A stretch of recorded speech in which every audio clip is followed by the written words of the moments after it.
La note triste de ce journal, je vous le disais en titre, la mort a encore frappé dans le monde de la presse ivoirienne.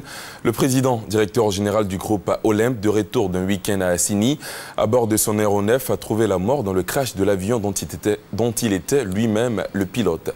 Charles Tatou. L'aéronef piloté par le PDG du groupe Olympe, notamment les quotidiens Soir Info et Inter, Rayes Nadi, s'est crashé dans les palétuviers sur l'île de Vitré dans la région de Grand Bassam. Selon des témoignages recueillis dans le village de Vitré 1, le crash s'est produit aux environs de 9 heures. On est dans notre campement chez Palanque et j'étais assis en train de travailler et j'ai entendu le bruit d'un avion. Et l'avion a coupé le moteur.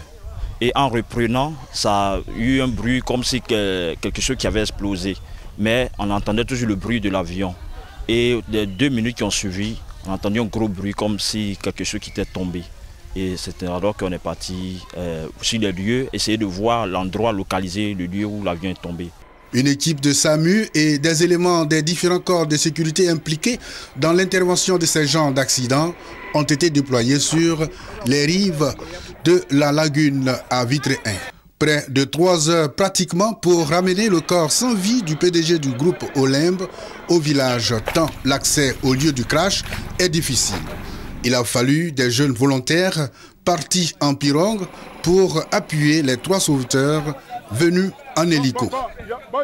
En partant, on a vu l'hélicoptère qui est venu, qui a sillonné et qui est venu à notre côté dans un champ de manioc. Et c'est ainsi qu'ils sont descendus. Ils nous ont trouvé, ils disent que bon, ils ont repéré l'avion. Donc c'est ainsi ils ont dit bon, l'hélicoptère ne pouvait pas descendre là-bas. Et c'est ainsi qu'ils nous ont dit bon, ils vont nous conduire sur le lieu à l'hélicoptère. Et c'est ainsi qu'on est parti. On a passé dans le bas-fond. Arrivé là-bas, effectivement, on a vu l'engin qui était là et le corps, vraiment, le corps était sans vie. Quelques heures après le crash, ce sont des agents inconsolables des quotidiens Soir Info et Inter qui se sont déportés sur les lieux du drame. Le patron le plus formidable n'est pas mort. Est-ce qu'il est mort? Ce matin très tôt, comme d'habitude, on le dépose à l'aéroclub, il prend son avion et il va à Assini où il a un bungalow là-bas. Avec sa famille, il se repose et ils reviennent le dimanche, soit le lundi matin. Donc ce matin très tôt, il a appelé parce que par rapport à un rendez-vous. Le chauffeur de là-bas aussi m'a appelé pour dire bon, le patron arrive. Bon, d'habitude c'est une histoire de 10-15 minutes. Donc j'étais là, j'attendais. 30 minutes plus tard, pas d'appel. Le monsieur de là-bas me rappelle pour me demander est-ce que le patron est arrivé. J'ai dit non, on ne l'a pas vu.